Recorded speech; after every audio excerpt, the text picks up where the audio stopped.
Hey, welcome to another weekly wealth walk. I'm going to share with you one thing about investing that I've learned and most people aren't talking about that you need to know.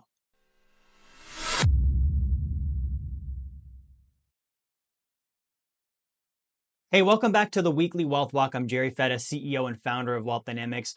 My intention and purpose for doing these weekly wealth walk videos is to show you that I am walking the walk. I'm doing the things I teach you to do, right? There's a lot of gurus and influencers and other people out there that say one thing, they do another, right? And so I want to share with you true, simple, and applicable financial education that I actually follow, right? So as you guys might know, I do a lot with investing. I do a lot with life insurance. I do a lot with real estate. And so I've been able to build, a stream of passive income by the age of 31. I'm 32 now. So I did this within the last year. I accomplished this, where I have passive income that does achieve my generosity, my expenses, my taxes, and my savings, which means I don't have to trade time for money, right? Now I choose to work because I like to work, but it's not an obligation for me anymore. And at the age of 32, I'm very fortunate to have that freedom. Now, I got that freedom by studying, by learning, by applying from successful top 1%ers information that I knew worked because it worked for them. Right? And I have a handful of people that I consider my founding fathers. I've mentioned them before, but when it comes to the topic of investing, there really are a few of them that stand out that have a lot of good stuff to say on the subject, right? But one of my favorites is Charlie Munger, right? Charlie Munger. Charlie Munger is the man who really, multiplied Berkshire Hathaway and Warren Buffett's growth. When he took over as management, he grew the company from 10 million to a multi-hundred billion dollar company, right? 13,500 times the growth rate when Charlie Munger took over. So the guy knows something about investing. And so one of the things that I've learned the hard way with investing, because it's an exciting topic, right? I've observed this, and it's okay to tell me if you agree with this, you've experienced this. Investing seems to be the topic that we're like, it's like the dessert. We can't wait for it. We're like, when can I invest? When can I start investing? I want to invest. I need to get the passive income because we hear that and it's exciting and it's sexy and all this stuff. And I'm not going to negate that because I love an investment just as much as the other person. I love getting my passive income checks. I get a couple this week. I'm excited about it. I'm like, I can't wait for that money to come in, right? Now it's going to go into my banking system and do all the stuff that it does. But I look at that and I get very excited, right? Now, here's the thing is the excitement needs to be managed with expectation. Okay. So with investments, and this is a rule I'm going to give you. Let me put this on the whiteboard and you can quote me on this. This is one of Newton's laws, right? If something can go wrong, it will. That's not the rule I'm sharing with you about investing, but I want you to think about this rule first. If something can go wrong, it will. This is literally a law that Newton came up with. It's a law of physics. And so with investing, we need to realize that. With any investment, if something can go wrong, it will. Which means when you're going into an investment, of course there's upside. Of course there's upside. Guys, there would be no reason to invest if there wasn't upside. If I wasn't going to earn something and make money on my investment, I would never invest. So you can't just look at, well, what's the upside, right? You need to look at what could go wrong with this investment. What are the worst things that could happen? And then assume that they will happen. Not that they won't, that they will. If you invest in the stock market, the company could disappear. Next, I don't want to interrupt you too long. I just want to give you a free offer for my book, The Blueprint to Financial Freedom. If you go to jerryfetta.com/B2F promo, you can get the book now. I'm going to let you get back to the video. You could be investing in China Hustle, where Chinese companies, they list stocks that have no income, no earnings, and the United States can't go investigate them because it's over in China. You could be buying one of those. You could get completely screwed over. And you should assume it will happen. Okay, if you invest in crypto, again, there's nothing backing it. You could lose all of your money. You should assume that that will happen. If it can go wrong, it will, right? That's the difference between an investor and a speculator. See, a speculator, they operate on, well, what could happen in the positive, and they ignore the negative. They downplay it. They justify it. Oh, that's not a huge risk. It's not really going to happen. It's one out of however many the odds are, right? Let me tell you what, guys. I invested in a private lending fund that had a 40-year track record. 40 years of paying people on time, right? Impeccable. You look at that and you're like, that's a stable asset. That's a good place to put money. Not only that, I knew the people.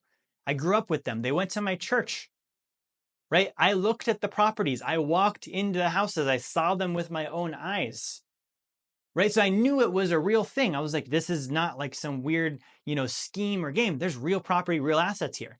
Now with private lending, what's the main thing that can go wrong? The person you lend the money to loses it and doesn't pay you back, right? Now, I knew that that was a scenario. I knew that that could happen, right? But I was not following this rule. So number one, when you're looking at an investment, look at the worst case scenario. Look at the worst case scenario. Do not justify it. Do not explain it away. Do not talk about how it's not going to happen or it's a very low chance of happening. Look at the worst case scenario. Okay. Number two, assume it will happen. This is Newton's law. We're going to apply Newton's law here. Then number three, invest to avoid, I'm going to add one word, invest to avoid unacceptable downside, right? Those are the three steps. So look at the worst case. So let's take a couple of assets just as samples here.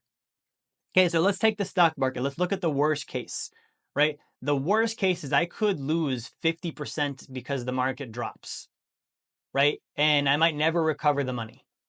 The worst case is the company might go bankrupt, right? Like those are some things that could happen. So look at the worst case. That is the worst case.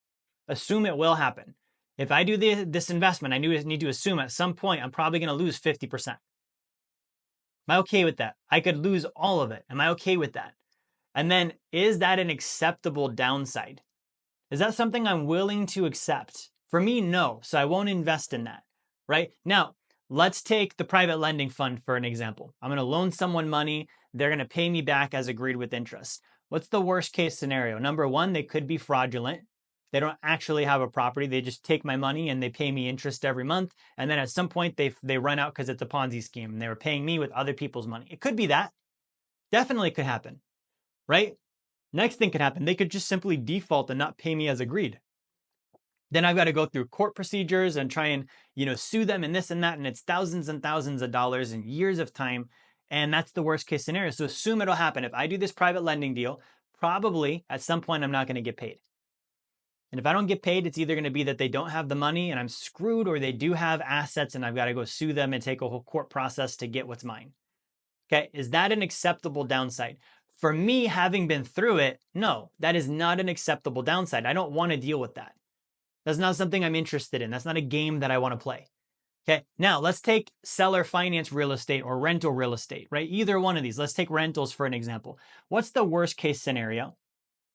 Worst case scenario, they don't pay their rent. I have to evict them. I come in and they trash the property. That's worst case, right? One of the worst case scenarios. That's probably what's going to happen then. Number two, assume it's going to happen. Okay, so if I invest in rental real estate, at some point, I'm going to have a tenant that doesn't pay me and I've got to go through the eviction procedure and it's going to be messy and it's going to be expensive. And then I'm going to find out that they stripped all the copper pipes out of the house and they sold them for drug money, right? Am I okay with that? Right now, for me, no, I'm not really interested in that. That could happen if I invest in rentals. You don't see me owning any rentals, right? Now, are there ways to mitigate this? Sure, but for me, that's a little bit better than the stock market. Worst case scenario, I still have a house. Hey, what's up? Jerry here. I just wanted to give you another reminder. Grab my book, Blueprint to Financial Freedom. It's going to be one of the best books you have ever read on finance. I can promise you that. You're going to love it. It's also a free offer. So if you go to jerryfetta.com/B2F promo, you can get that now. It might be a money pit. I might need to fix it up. I might need to do things to get it back on the market, but at least I have a house. I have land there, right? What about seller finance? Seller finance, I buy a house, $40,000, $50,000, $60,000 from foreclosure. I fix it up so it can go on market. I sell it to a family on a mortgage. They make payments to me every single month for the next 20 years. And at the end of 20 years, done, right? They paid me off. I got my interest. What's the worst case scenario there? Okay, family moves in. Now, they could trash the house, but the reality is they're a homeowner, so they're less likely to trash the house than a renter, right? A homeowner, they're typically going to be a little bit more responsible for their house than a renter, because with the homeowner, it's their asset. It's not someone else's asset, right? Now, let's say they do trash the house. We're buying from foreclosure. These are not nice houses, so they can trash it, but it's kind of been trashed already. So I'm okay with that downside. Now, when I evict them and I go through foreclosure, I have a company that's going to handle that for me, right? It's a less messy process. It's easier to evict someone under that scenario than it is to evict in some rental situations on various states. So when I look at the downside, it's like, okay, I get the house back. I still have a house and I can do the same exact thing. I'm not doing Better Homes and Gardens and TLC to fix the house up. I'm just doing minimal essential repairs, putting it back on the market with a family who wants to move in and they want to own a house, right? So I'm okay with that downside. It's a little bit less severe than with rentals. Right now, granted, rentals might have some extra benefits like taxes and appreciation that I don't get on seller finance. I need to be able to weigh, again, on the acceptable risk, not just do I absolutely not want risk, but it's what's the reward for the risk I'm taking. I want the smallest possible risk and I want the largest correlating reward for that risk. See what I mean? So that's an example. Let's take gold, for example. I buy gold, okay? Worst case scenario, gold could lose 30%, 30, 40% in a single year, right? Now, I still have a bar of gold. I still have a kilo or an ounce or a 10 ounce or whatever it might be. And regardless of the price, just like with the land, I still have land if I do real estate. I still have a bar of gold if I do gold. So I'm okay with that downside because I know gold has intrinsic value and it's always going to be there. Nobody can manipulate 1 ounce of gold, right? Like an ounce is an ounce unless they come and they chip little tiny pieces off of it when I'm not looking. They're not going to be able to manipulate it much, okay? So I'm okay with that downside. That's acceptable to me. Okay, this is how you need to think with investing. And I hope these exercises just now helped because too many times, we in my company talk with people on investments they've done and we help them with, learning about investing and learning about wealth building. And too many times I run into people that are gung-ho when they start an investment. And then when the thing doesn't happen exactly the way they wanted it, all of a sudden they're in doubt. They're like, I don't know if I want to do this. Was this a good idea? Should I keep this thing? Should I not keep this thing? And what that means is when they're going into it, they're not looking at what's the worst possible thing that could happen. They're not assuming that it will happen. And then they're not confronting, am I okay with that downside? Because here's the truth. There's no perfect investment. There's not a single investment in the world where you're going to have zero risk. Everything is going to happen exactly the way you planned and predicted. You're going to have zero hassle. You're never going to lose money. That doesn't exist. That doesn't exist. So you need to look at what does exist and what downsides are you willing to accept?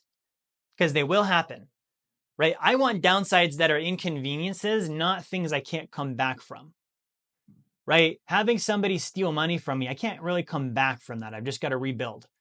Right? Putting money in the stock market where it's just gone and I've got nothing to show for it. I can't really come back from that. There's nothing I can do to pull myself back up in that position.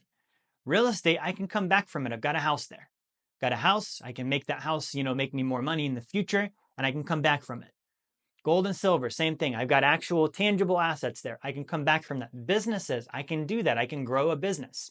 I have control and causation. So the final part of this is what level of causation do you have over the investment's performance and how much causation do you want? If you're okay with a lot of causation, which means you're going to need to be involved to some degree, right? Then you're going to have more control over the investment. You can make more money that way. If you want to be completely hands off, you want no risk, you want nothing to go, other than what you planned for, I'm here to tell you that you need to get very comfortable with only putting your money in bank accounts, annuities, and life insurance policies. Because that's the only stuff that's going to be guaranteed against loss with zero change, and you don't have to do anything. Everything else under the sun, you're going to have risk. You're going to have the chance for loss. You're going to have different things than what you expected. You're going to have to pivot and take things in stride because that's the way investing works. You're not making 10% risk free. You're not going to make 8% risk free. You're not going to make, even 6% risk free. You need to deal with the fact that it's a natural law. If things can go wrong, they will. And that applies especially to the investing world. Okay, so that's my wealth walk today. That's something that I have been looking at with my own investments and really studying and making sure I'm comfortable with the risks that I have. Right. And that's something I recommend you do as well. You can't have risk-free investments. You just can't. By definition, they have risk. you're risking your capital and investment. So look at that. Really apply what you saw in the training video today. Thank you for watching. Comment below if you have questions or thoughts. I'll see you on the next one. Hey, this is Jerry Fetta here. I want to thank you for watching my video, watching my content. I hope you enjoyed it. If you would like to learn more about the blueprint to financial freedom and how you can achieve passive income that exceeds your savings, your expenses, your taxes, your generosity, and build wealth like the top 1%, I want to encourage you, grab a copy of my book, The Blueprint to Financial Freedom. You can go to jerryfetta.com/B2F promo, or you can click the link in the description of the video here. The copy is free. You cover your shipping. We'll send the book out to you, and we'll send you an email with a bunch of great bonus material also for free. Get the book, subscribe to the channel. I'll see you on my next content.